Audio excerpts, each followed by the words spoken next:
सभी को जय श्री राधे, जय श्री श्याम, जय श्री राधा वल्लभ। आज हम पुनः उपस्थित हैं एक नई कथा के साथ, एक नए ज्योतिर्लिंग की कथा के साथ। पूर्व में हमने भगवान काशी विश्वनाथ की कथा श्रवण की, काशी नगरी की महिमा का श्रवण किया कि काशी नगरी की महिमा कितनी अनंत है। भगवान शिव कहते हैं कि इस नगरी में जो भी जीव मरेगा उसे मैं मुक्ति प्रदान करूंगा, उसे मैं स्वयं मुक्ति मंत्र प्रदान करूंगा। और महादेव की सबसे प्रिय नगरी काशी है और साक्षात विश्वनाथ भगवान यहाँ पर विराजमान रहते हैं। अब जो हमारा द्वादश ज्योतिर्लिंग का सत्र चल रहा है, उसी में हम सभी अष्टम ज्योतिर्लिंग भगवान श्री त्र्यंबकेश्वर ज्योतिर्लिंग की कथा का श्रवण करेंगे। तो सबसे पहले जान लेते हैं कि भगवान त्र्यंबकेश्वर जो हैं वो कैसे प्रकट हुए। और भगवान त्र्यंबकेश्वर की सबसे विशेष बात कि अभी तक हमने ज्योतिर्लिंगों की कथा श्रवण की तो किसी ने स्थापित किया, किसी ने महादेव का आवाहन किया, परंतु यहाँ पे महादेव स्वयं से प्रकट हुए हैं। ये ज्योतिर्लिंग किसी ने ना तो स्थापित की है, ना तो कोई पार्थिव शिवलिंग बनाता था, महादेव वहीं पर प्रकट हुए हैं। यहाँ पर महादेव स्वयं से प्रकट हुए हैं। ये बात है उस समय की जब गौतम ऋषि ब्रह्मगिरि पर्वत पर निवास करते थे। तो गौतम ऋषि की जो पत्नी थी श्री अहिल्या देवी, वो अपने पत्नी के साथ निवास करते थे, बड़ी पतिव्रता। तो इधर क्या हुआ कि गौतम ऋषि जहाँ पे निवास करते थे, एक बार कुछ ऐसा संयोग बना महाराज कि देवता कुपित हो गए। उस पर्वत के आसपास के इलाकों से देवता कुपित हो गए और वहां वर्षा नहीं हो रही थी, बहुत दिनों तक वर्षा नहीं हुई और ऐसा अकाल पड़ा, ऐसा सूखा पड़ा कि कोई गीली पत्ती भी नहीं दिखाई पड़ती। अब महाराज सभी बड़े परेशान गौतम ऋषि के शरण में आए। तो गौतम ऋषि ने वहां पर वायुदेव की 6 महीने तक आराधना की, तपस्या की। तो वायुदेव प्रसन्न हो गए और वायुदेव ने प्रसन्न होकर के वरदान मांगने को कहा।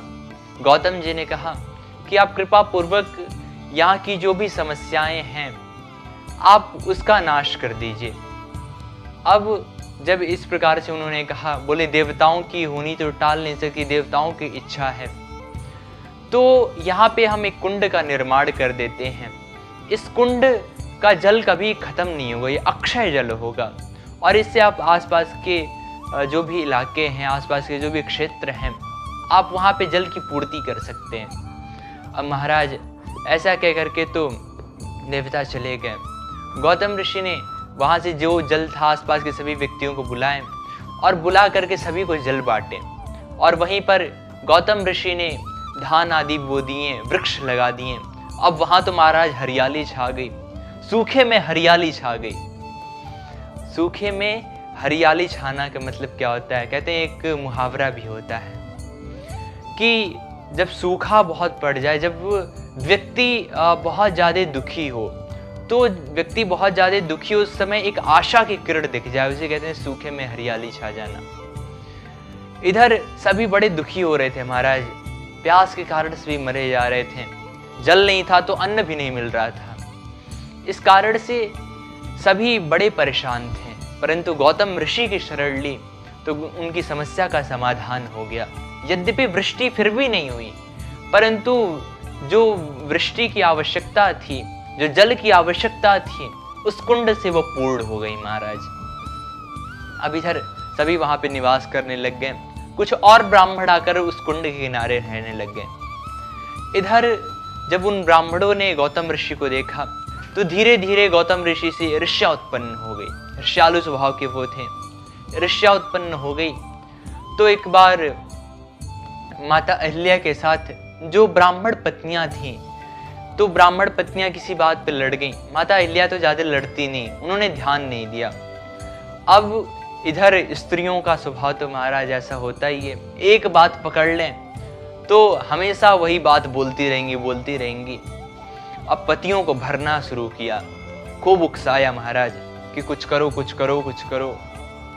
तो उन्होंने फिर भगवान गणेश की आराधना की, हमारे गणपति की आराधना की। और आराधना क्योंकि गणेश जी प्रकट हुए उनकी आराधना से, बोले बताइए क्या चाहिए। बोले हे गणपति, आप तो बुद्धि के राजा हैं, आप सभी को ज्ञान प्रदान करने वाले हैं, तो आप कृपा पूर्वक कोई ऐसा उपाय बताइए कि जो ये गौतम ऋषि हैं ये क्षेत्र छोड़कर भी चले जाएं और हमारे ऊपर भी दोष ना आए। गणेश जी बोले, अरे ब्राह्मणों, तुम ईर्ष्या के वश होकर के क्या कह रहे हो? तुम्हें बोध भी है तुम क्या कह रहे हो?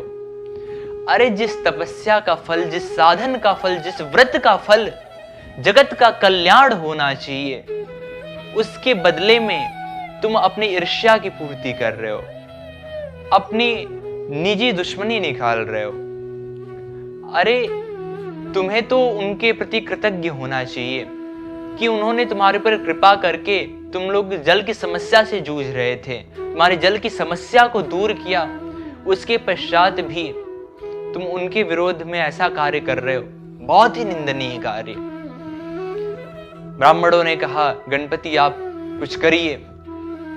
गणेश जी ने बहुत समझाया, लेकिन कहते हैं कि जो नीच पुरुष होता है उसे आप चाहे जितना समझा लीजिए महाराज, तो वो कभी सुधरेगा नहीं, क्योंकि नीच पुरुष तो नीचता नहीं छोड़ता है। जैसे कि एक छोटा सा चरित्र आता है, जिसका जो स्वभाव होता है स्वभाव व्यक्ति नहीं छोड़ता है। एक महात्मा जी थे, तो वो एक केकड़े को क्या करते, बार बार जल में डालते और वो आता उन्हें काट लेता, बार बार जल में डालते, बार बार वो काट लेता उन्हें। अब इधर व्यक्ति ने उस क्रिया को देखा तो महात्मा जी से कहा कि आप इसे छोड़ क्यों नहीं देते हैं, ये जब बार बार आपको काटते जा रहा है। महात्मा जी ने कहा कि एक बात बताओ जरा, कि इस कीड़े और मुझ में कितना भेद है? बोले महाराज बहुत भेद है, बहुत अंतर है। आप कहाँ मानव, इतना बड़ा शरीर आपका, ये छोटा सा कीड़ा मकोड़ा। महात्मा जी मुस्कुरा पड़े, बोले अच्छा, तो जब ये छोटा सा कीड़ा अपना स्वभाव नहीं छोड़ सकता, ये छोटा सा जीव अपना स्वभाव नहीं छोड़ सकता, तो मैं अपना स्वभाव कैसे छोड़ दूं? जब दुष्टपना नहीं छोड़ सकता, दुष्टता नहीं छोड़ सकता, तो संत संतई कैसे छोड़ दे? संत को संतई नहीं छोड़ना चाहिए। परंतु महाराज इधर ब्राह्मणों को कुछ समझ में नहीं आया। गणेश जी ने बहुत समझाया, लेकिन कुछ नहीं समझ में आया। गणेश जी बोले ठीक है। गणेश जी ने कहा कि मैं एक निर्बल गाय का रूप लेकर जाऊंगा और मैं जो धान आदि वो लगाए हैं उन्हें चरूंगा। फिर वो, उनका दयालु स्वभाव तो है ही, जब वो मुझे देखेंगे तो मुझे सहलाने आएंगे और मुझे कुछ पवाएंगे भी, तो उनके हाथ में जो तिनके रहेंगे उसके स्पर्श से ही जिस गाय के रूप में जाऊंगा उस गाय की मृत्यु हो जाएगी। तुम उन्हें गौ हत्यारा बता देना। महाराज क्या करते गणपति भी, अब जो मर्यादा है कि कोई तपस्या करेगा तो वरदान देना है, उसका भी पालन करना। गणपति की इच्छा तो थोड़ी भी नहीं थी, परंतु क्या करें, अब यही विधि का विधान कि कोई तपस्या करे तो उसकी इच्छा पूर्ति करो।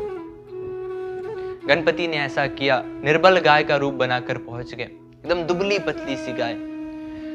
अब गौतम ऋषि ने जैसे ही उस गाय को देखा, बड़ी दया आई महाराज।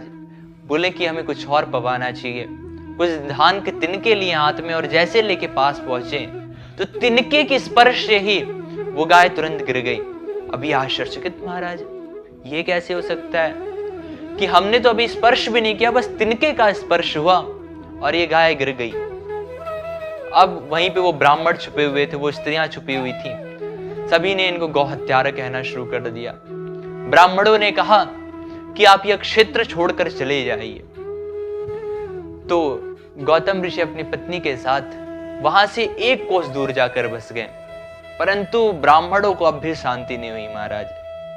कहते हैं कि व्यक्ति की यदि हृदय में लोभ है तो हो सकता है साधनों से एक बार लोभ उसका शांत हो जाए, परंतु जिस जीव के हृदय में ईर्ष्या उत्पन्न हो जाती है वो ईर्ष्या इतनी शीघ्र नष्ट नहीं होती है।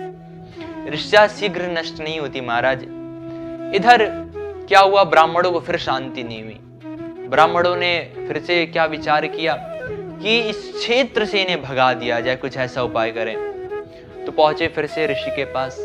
ऋषि से बोले देखिए आप गौ हत्या लग गई है, इस कारण से आप कोई पुण्य कर्म नहीं करेंगे। अब महाराज बोले क्या करें फिर, कैसे, इसका प्रायश्चित क्या है? बोले देखिए 2 उपाय। पहला उपाय तो ये है कि आप जाइए संपूर्ण पृथ्वी की 3 परिक्रमा लगाइए और फिर उसके पश्चात आकर के इस ब्रह्मगिरि की 101 परिक्रमा लगाइए। उसके पश्चात 1 महीने उपवास रहिए और फिर महादेव की उपासना करिए। उससे आप इस पाप से प्रायश्चित हो जाएगा, इस पाप का प्रायश्चित हो जाएगा, निवृत्त हो जाएंगे आप उसे। दूसरा उपाय है कि आप कैसे भी करके माता गंगा को यहाँ पर लेकर आए और माता गंगा को ला करके 1 करोड़ पार्थिव शिवलिंग बनाएं और उसके द्वारा महादेव का पूजन करें। फिर उसके पश्चात इस पर्वत की 11 परिक्रमाएं लगाएं, फिर गंगा जी में पुनः स्नान करें, तो फिर जाकर के आपके पाप की निवृत्ति होगी। गौतम जी बोले बहुत अच्छी बात है। तो वहीं पर महादेव की आराधना करने लग गए। अब महादेव की जब उन्होंने आराधना की, साथ में उनकी पत्नी ने भी उनका सहयोग किया, शिष्यों ने भी सहयोग किया, आराधना प्रारंभ कर दी महादेव की। महादेव ने देखा कि ये जीव इतना निष्काम हृदय होकर के, ये ऋषि इतने निष्काम हृदय से हमारी उपासना कर रहे हैं, कृपा करनी चाहिए महाराज। महादेव माता पार्वती के साथ प्रकट हो गए। महादेव को देखकर बड़े गदगद हुए महाराज, सादर चरण स्पर्श किया दंडवत करके और बोले महादेव आप कृपा पूर्वक मुझे इस पाप से निवृत्त कर दीजिए। महादेव ने कहा अरे ऋषिवर, किस पाप से निवृत्त कर दे, आप तो वैसे ही निष्पाप हो। बोले मतलब महादेव? महादेव ने सारी बात बताई। बोले अच्छा, फिर भी महादेव मैंने आपकी आराधना की है तो उसका कुछ तो फल होना चाहिए। महादेव बोले जो आपके हृदय में इच्छा है सो मांग लीजिए, और आपके अपराधी ये जो ब्राह्मण हैं इनको तो भली भांति पछताना पड़ेगा, इन्हें मैं कुछ दंड दूंगा। गौतम जी दयालु थे, बोले प्रभु आप इन्हें क्षमा कर दीजिए। महादेव और रीझ गए, बोले अब आप जो कह देंगे सो मैं करूंगा। बोले प्रभु आप माता गंगा को यहां पर बुला लीजिए। अब माता गंगा को बुलाएं तो कहते हैं कि जब भगवान शिव का विवाह हुआ था उस समय ब्रह्मा जी कमंडलू से थोड़ी सी गंगा जल अवशेष रह गया था, गंगा जी अवशेष रह गई थी। महादेव उन्हीं गंगा जी को लेकर आए। गंगा जी ने कहा प्रभु मैं यहाँ पर आ तो जाऊंगी, परंतु यदि आप यहाँ नहीं रहेंगे तो मैं यहाँ नहीं रह सकती। तो गौतम जी ने निवेदन किया कि प्रभु आप यहीं पर विराजमान हो जाइए। गौतम जी के निवेदन को सुनकर के सभी भक्तों ने जब निवेदन किया और उनके निष्काम भाव को देख करके महादेव रीझ गए और बोले ठीक है मैं यहीं पर विराजमान हो जाता हूँ। माता गंगा भी वहां पर गौतमी नदी, जिसे गोदावरी नदी भी कहते हैं, उस नदी के रूप में वहां पे प्रकट हुई और महादेव वहां पर त्र्यंबकेश्वर नाम से प्रकट हुए। त्र्यंबकेश्वर ज्योतिर्लिंग के रूप में दर्शन देते हैं।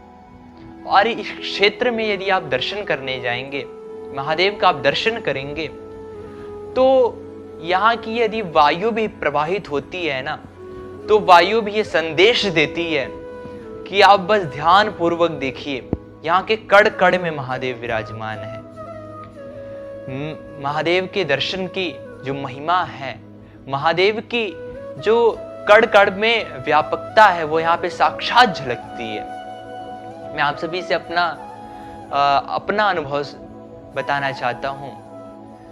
जब महादेव का दर्शन करने त्र्यंबकेश्वर हम गए तो वहाँ पे जितने भी पर्वत की श्रृंखलाएं, चोटियां हैं, तो उन पर्वतों का आकार ऐसा बना हुआ है महाराज कि किसी पर्वत को देखो तो लगता है साक्षात महादेव का शिवलिंग। कोई पर्वत देख के लगता है कि महादेव आदि योगी के रूप में विराजमान है। किसी पर्वत को देखकर लगता है कि साक्षात नंदीश्वर जी विराजमान हैं। किसी पर्वत को देखकर लगता है कि भगवान शिव माता भवानी के साथ विराजमान है।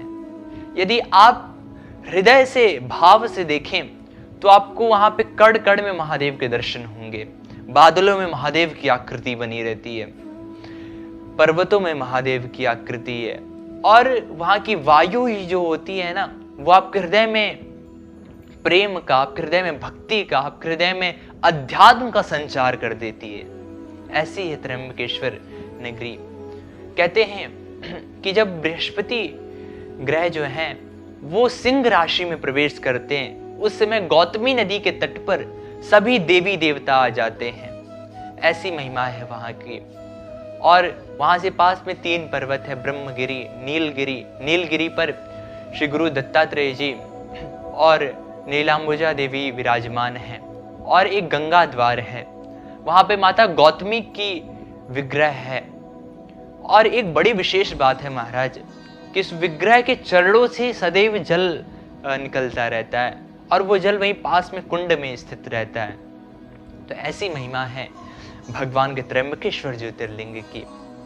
तो आज हमने भगवान के त्र्यंबकेश्वर ज्योतिर्लिंग की महिमा श्रवण की। और यहाँ पे महादेव विराजमान है। बस महादेव ही नहीं, यहाँ पे 3 रूपों में महादेव विराजमान है, ब्रह्मा विष्णु महेश। 3 ज्योतिर्लिंग छोटे छोटे आप दर्शन करेंगे तो। और दिव्य यहाँ की महिमा है, और दिव्य अनुभूति भी है। यदि आप कभी दर्शन करने जाएं तो यहाँ की जो अनुभूति है ना, आप आजीवन नहीं भूल पाएंगे। और जब उस अनुभूति का आप स्मरण करेंगे, आपके एक एक रोम खड़े हो जाएंगे। अब आज हमने भगवान की त्र्यंबकेश्वर की कथा श्रवण की, भगवान कैसे त्र्यंबकेश्वर रूप में प्रकट हुए। इसी के साथ आज की कथा यहीं पर विश्राम होती है। अंततः आप सभी से मैं निवेदन करना चाहता हूँ, यदि आपके आसपास कोई ऐसा धार्मिक क्षेत्र है, ऐसी कोई प्रभु की लीला स्थली है जिसके विषय में आप सभी को बताना चाहते हैं, तो कृपा पूर्वक वहाँ की संपूर्ण जानकारी हमारी ईमेल आईडी पे मेल कर दें, या फिर हमारे व्हाट्सएप नंबर पर हमें लिख करके वो भेज दें। और इसी के साथ अपनी वाणी को मैं यहीं पर विश्राम देता हूँ। बोले त्र्यंबकेश्वर महादेव की जय। जय जय श्री राधे श्याम।